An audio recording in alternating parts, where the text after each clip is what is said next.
welcome to another episode of Literary Gladiators, the show where we discuss and debate literature in all of its forms. If it's written work, it's game. Let's meet the panel. Andrew. Ari. Jesse. And I'm Josh.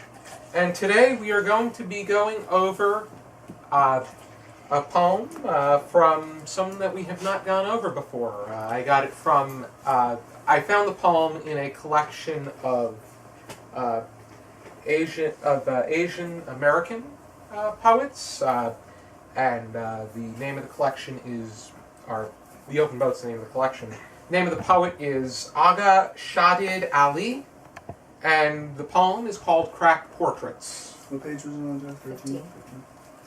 And for the discussion starter, I thought that we would explore the meaning of the idea of the portraits themselves. In Cracked Portraits, Ali uses a lot of description and cultural references, in addition to taking advantage of the way he structures and formats his words in describing his relatives and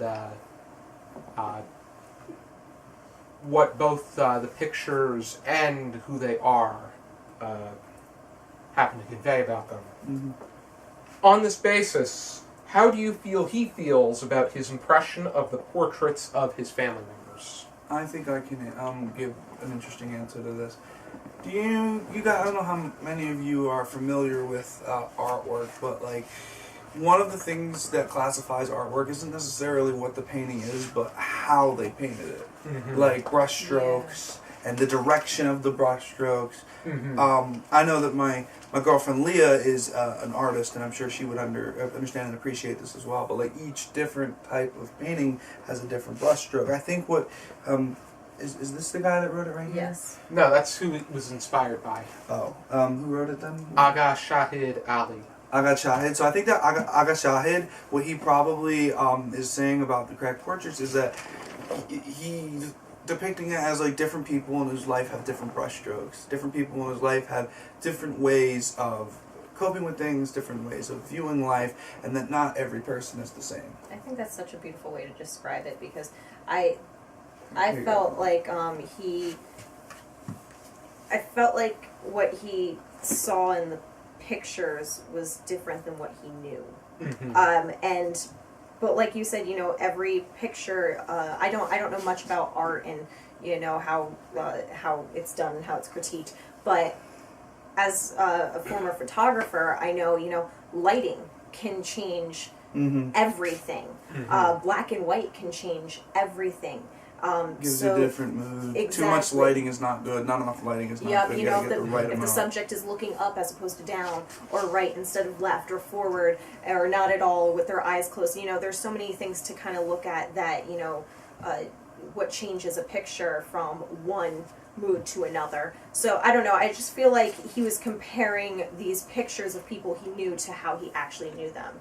Mm-hmm. I would say that I agree with your points, but I'm going to take a reverse. And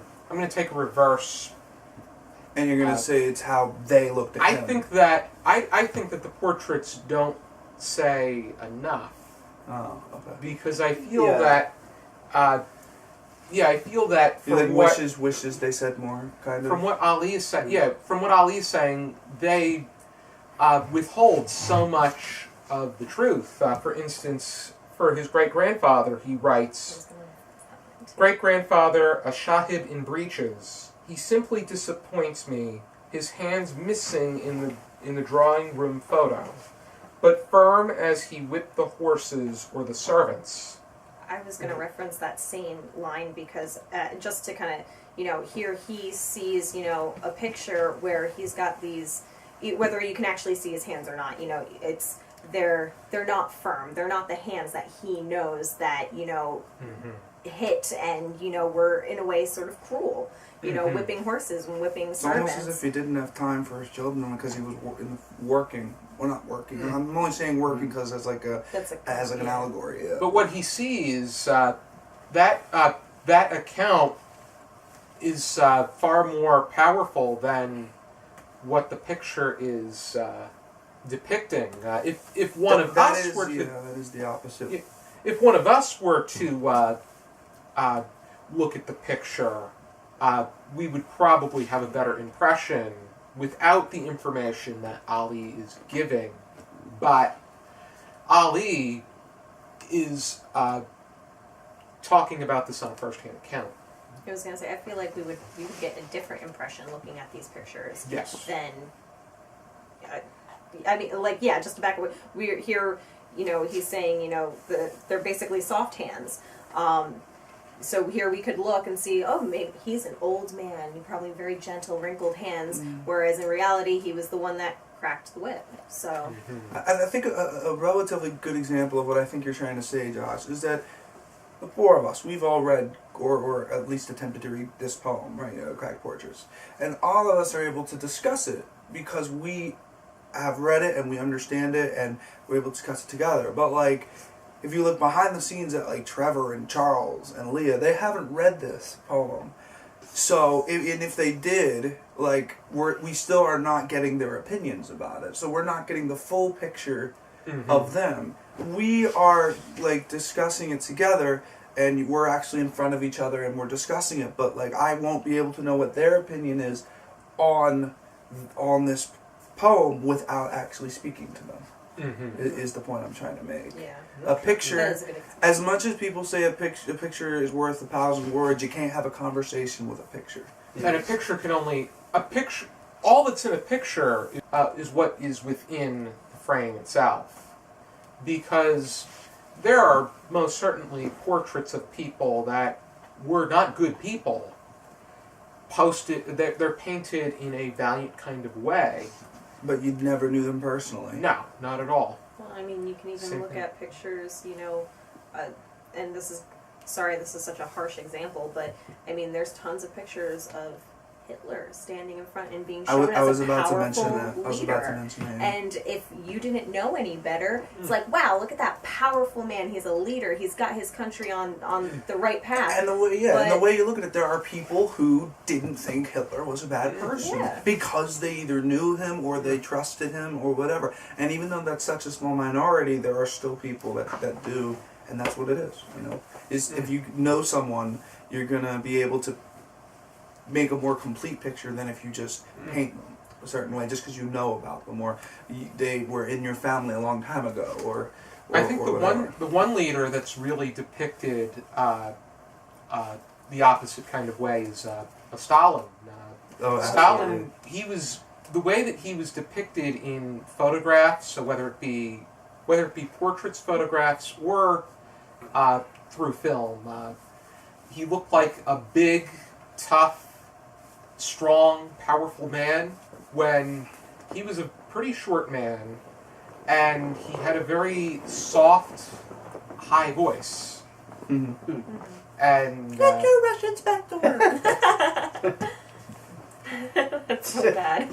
it was the decisions that he made that proved to be vicious in the long run.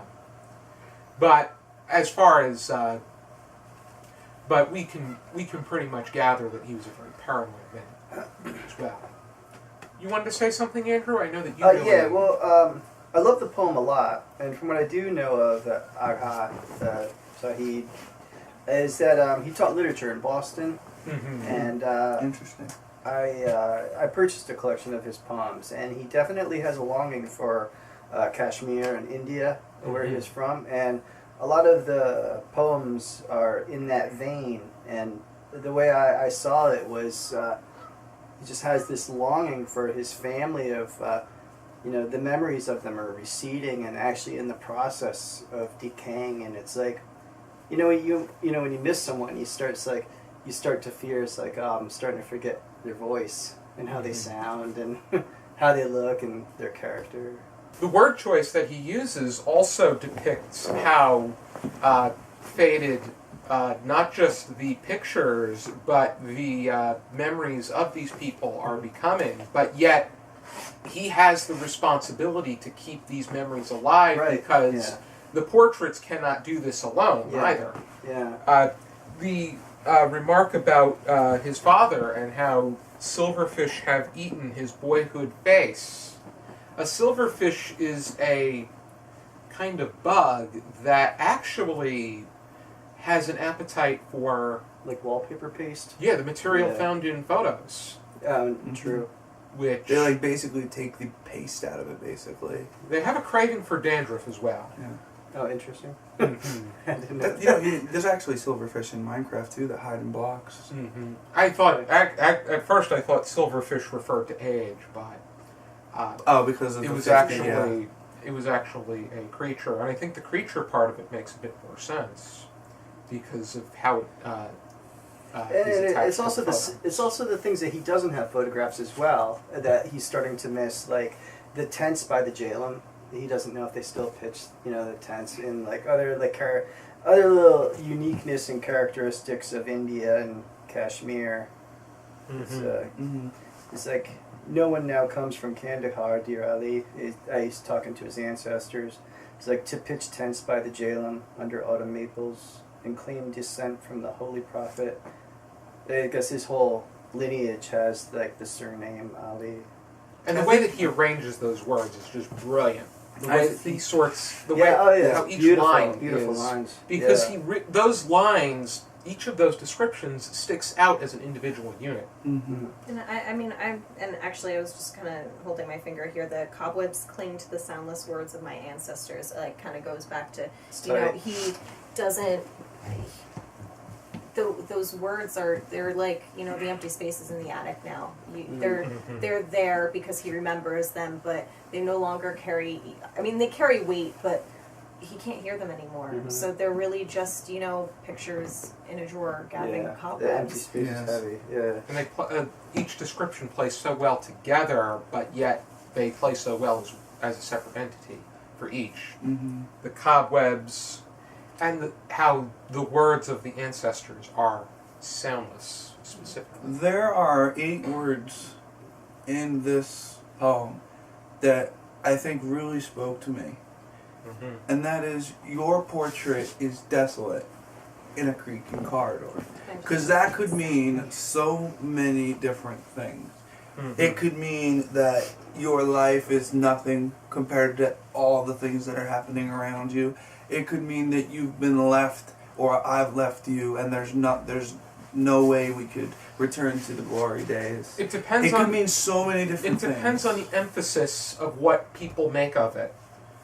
Because a picture only means as much as the person that's looking at it.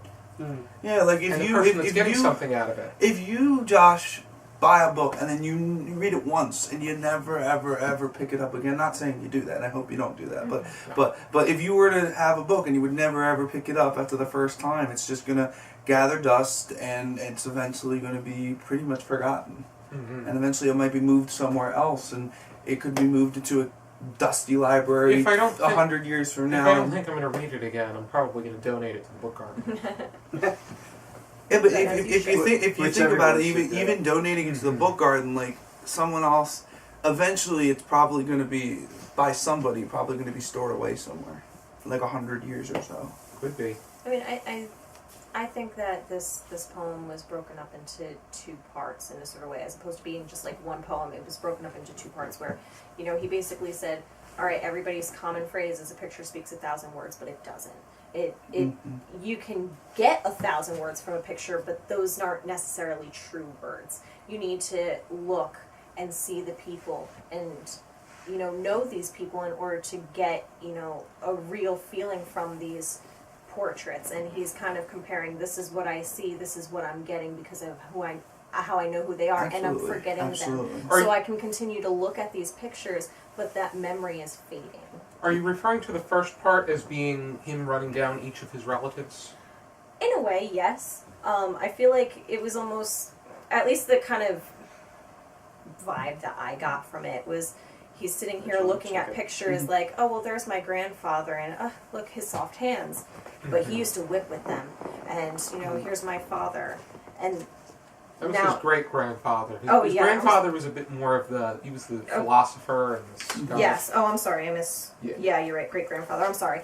But that's what he's kind of going down of who he sees in these pictures, and then remembering them and realizing, maybe I don't remember them as well as I thought I did. Mm-hmm. So I don't know. I felt it was kind of two poems into one, addressing It could almost be, the same yeah. thing at different angles. I think, I mean, the best way probably to describe what Jesse, I believe you're saying, Jesse, and you can correct me if I'm wrong. Let's use Andrew here as an example, right? I were to take a picture of Andrew right now. You wouldn't want to keep it. Picture taken. Well, no, but I take a picture of Andrew now. Now, Andrew, as you guys can see, he's tall. He's wearing blue jeans, white shirt, everything. That's like things that you can see in a picture. Things that are right in front of you. They're physical qualities of Andrew. But a picture cannot say Andrew's understanding. Andrew is really good, let's say, with his employees. I hope you are. Andrew is just a really kind guy. You can't get that just by looking at a you picture. can't. And Yeah. then that And I comes believe with that's only, what you're saying. Yeah, and that only comes with memory. And then going back to what Andrew said, you know, memories start to fade, and that's where, you know, And the characteristics are really keen and are really Mhm. exact. They would be the features and attributes you would remember from someone that you cared for or loved. And- Absolutely. And his descriptions can be taken both literally and figuratively. Right. Yeah. Yeah. And I think he does a brilliant job in He's a weaving the beautiful two together. poet. For Mhm. sure. It's a shame that he died It's prematurely. like 2001, I believe. Mhm. Yeah. And he was only 52. Yeah, he wasn't old at all. Really? Yeah. Mm-hmm. Mm. But do we Yeah, have it's any- unfortunate. It's hard to catch wind of him, like someone, you know, Mhm. having a write up on him or catching him like a small bio. Mhm. I got like on the third O of Google to get some get some stuff on him. It's like Mhm. it's unfortunate. He's not so accessible. There's plenty of great writers that are that way. Same thing with Mhm. Ventura Garcia called Rome. But do we have any final thoughts?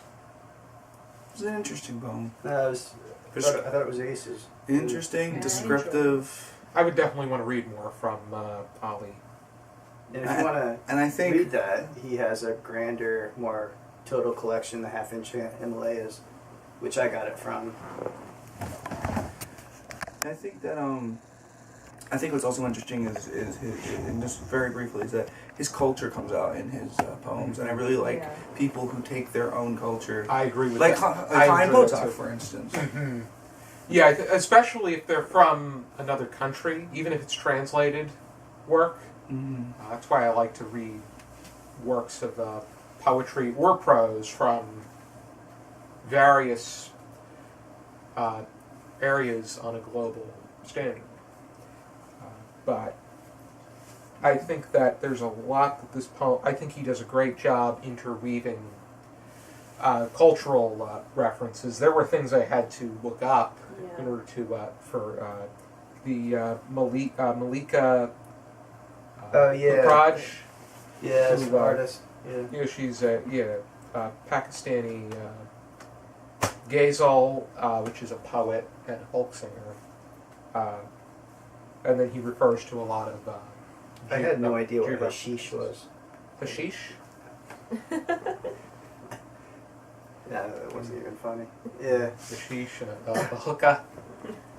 But Jalen was interesting to research. Already, if you're interested in checking out his work, I know Andrew showed the half-inch Himalayas. And Jesse is holding the copy of The Open Boat, which is the one I discovered him through. Yeah, here, we'll move them. I got it from the book trader. I got that collection from the book trader in Hamilton, New Jersey. I bought mine from the UCLA bookstore. Good friend of mine, He's done. Jen, Oh. works at the Yeah. book trader Yeah. on Sundays. And hopefully she's watching this video if we make mention to her. May I just say, this is a poem that I enjoyed a lot, and another poem I think that was really good that we did last season was The Black Sun by Osip Mandelstam. I just wanted to mention that here, because I enjoyed this one just as much as I enjoyed that one. Oh, then you must have really enjoyed that then. Mm-hmm. That's a good thing. I like introducing new poets and poems to the Gladiators that they're not so much for me. And of course, if you guys this have was my any, first exposure. yeah, if you guys have any suggestions for poets that we can go over, just put it in the comments or send a message to Josh on YouTube and Literary Gladiators. We love your suggestions. So. Yep, absolutely.